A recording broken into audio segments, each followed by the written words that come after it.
Joining us now, Governor Virginia Ralph Northam. Governor, great to have you. Happy Thanksgiving.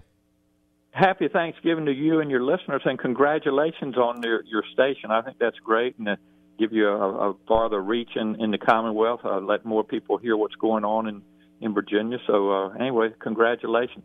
Governor, thank you. Thank you so much for that. My wife, Ann, says hi. And absolutely. We were talking about you last night. Danica Rome, House of Delegates member Danica Rome, came down. You had a fundraiser for one of your delegates in Newport News, and she came down and took us to dinner, which she owed us from the 2016 Trump victory. So I'm methodically collecting my debts. But when she was there, she was telling me about your discussion with her and some of your objectives for the 2019 General Assembly coming up. And I was hoping that you would share some of that with our audience. Absolutely. You know, Danica's done a nice job, John. She's come in and kind of kept a low profile and I think made some good relationships, learned the system. And that's what I tried to do, back in 2008 when I first came into the Senate. And I think she was very effective this past year. And I see her doing good things for Virginia as we move forward. But, we got some good things done this year, starting with our budget. And, me, I'm kind of a fiscal responsible person. I started my practice, our business in Hampton Roads, back in '96. And one of our main challenges this past year was our reserve fund. And, the bond rating agencies had put us on notice. There are three of them, Fitch, Standard & Poor, and Moody's, and said if we don't put more into our what we call our rainy day fund, that we were, at risk of losing our AAA bond rating. And so in a bipartisan way, we had a surplus of a little bit over $500 million.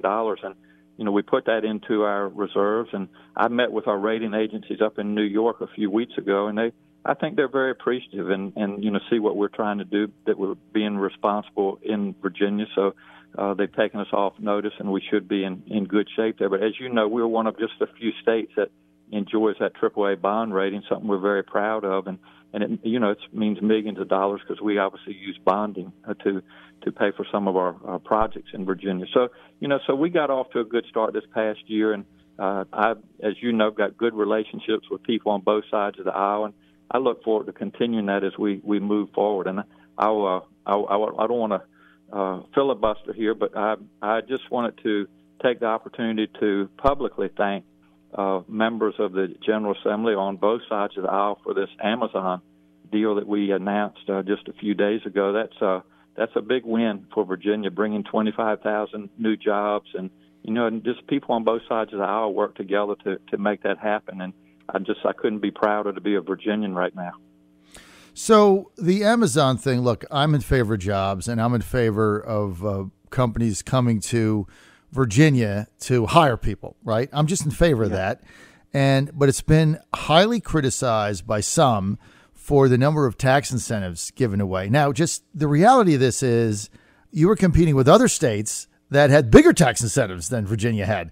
So it's not like you were the only people that had these tax incentives. But, Governor, some people calling this corporate welfare. How do you respond to that? I would say that I don't think they understand the commitment that we've put on the table, and over 70% of this, John, are things that we needed anyway. Whether it's Amazon or any other companies, as we try to bring more talent into Virginia. But a big part of this commitment is in workforce development, and I'll talk more about that in just a second. There's also a significant commitment to infrastructure and transportation, which we desperately need, not only in Northern Virginia, but all of Virginia, and then affordable housing. So over 70% of what we, committed to are things that we need anyway. And it's starting with the workforce development. We travel all over the globe, John, talking to companies. I was just out on the West Coast a few weeks ago talking to Facebook, Google, Apple, and I hear this every day, that if you can help us train our workforce, then our companies will thrive in Virginia. And not just large companies, but startups and small businesses, which are the backbone of our economy. So we've got to invest in workforce development, training individuals for these 21st century jobs. So a significant amount of the commitment goes toward that. And then, as you know, the metro is vitally important to Northern Virginia and really all of Virginia. And Virginia took the lead this past year, and again in a bipartisan way, putting $154 million, a dedicated source of revenue for metro. And I think they've remedied a lot of the issues that metro had, and then Maryland and Washington D.C. followed suit. So again, we were leaders in that area. So to your point, if you're going to bring talent into Virginia, you've got to be willing to invest in it. And if we don't do it, other states will. And I will remind people, 240 sites around around the country applied to have Amazon come to their region. And Virginia came out number one. And that is something that shouldn't be taken lightly, and it's something that we should all be very proud of.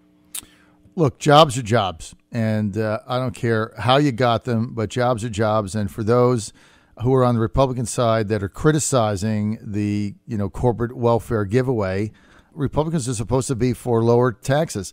If somebody has a job from Amazon who didn't have a job, then their family is better off and everything is better off, and I think it's a good thing. Plus, people that were not employed, now they're paying taxes, they're paying state tax, they're paying payroll tax.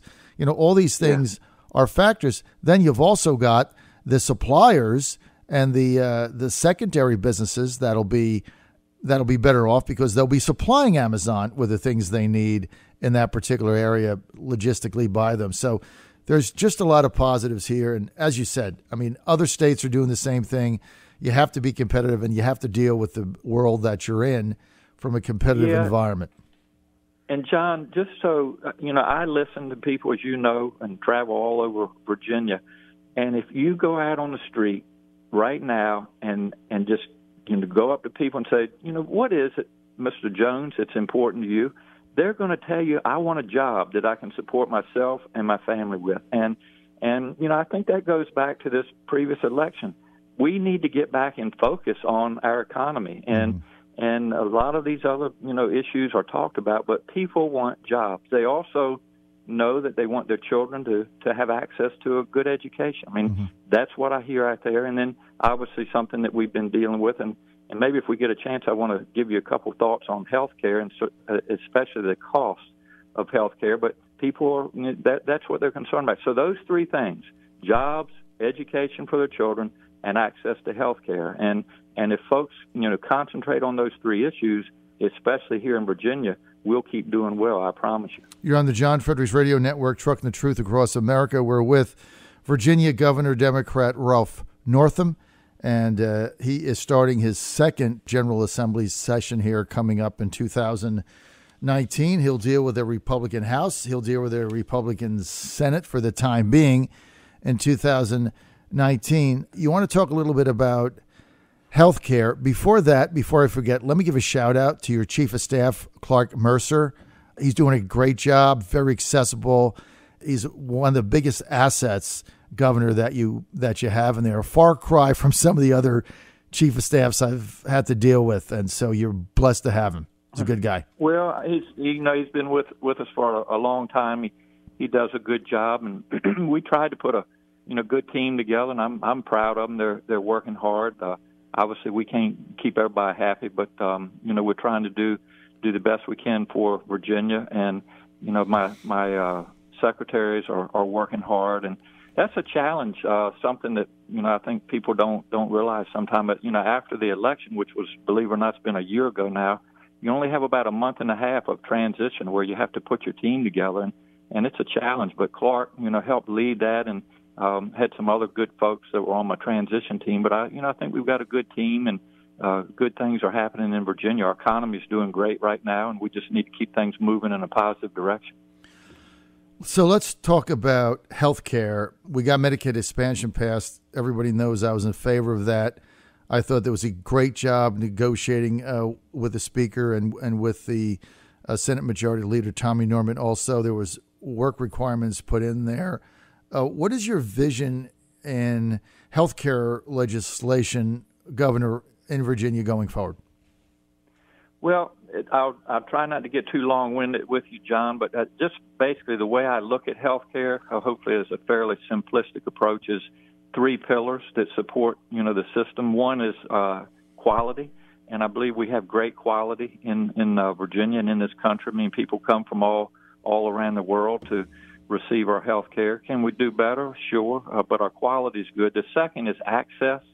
And, everybody needs access to seeing a provider. We're all going to have a day when we don't feel well. And if one doesn't have access, they end up either in the emergency room or in the ICU, or if they have mental health issues, in jail.